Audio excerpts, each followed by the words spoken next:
With a report of tens of millions of taxpayer dollars being spent on private attorneys to fight state lawsuits, one lawmaker is asking for the state to ask some serious questions. Mike Sharp is inside the State House with the story. Is the state spending its money wisely, and is there a possibility that hiring more lawyers for the Attorney General could end up saving the state money in the long run?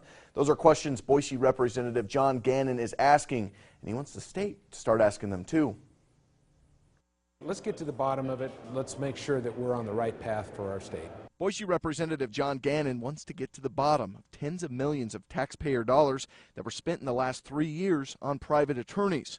With no clear number of how much the state pays out because of lost or won court cases and a much higher rate paid to private attorneys, Gannon says he wants answers. I think these are questions that we need to know from a common sense approach in administering our government.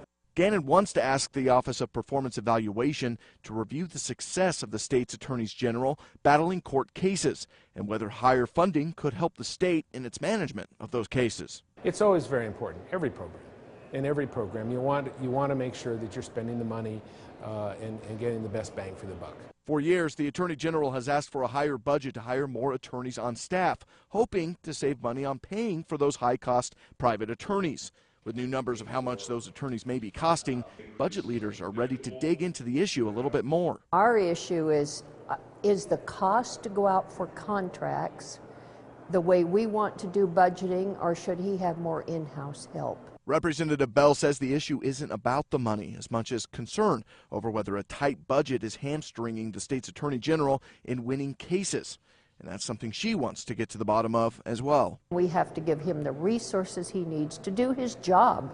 And after all, he works for us and we work for the state of Idaho. Gannon's request will now head to a legislative committee to decide if the request will move forward.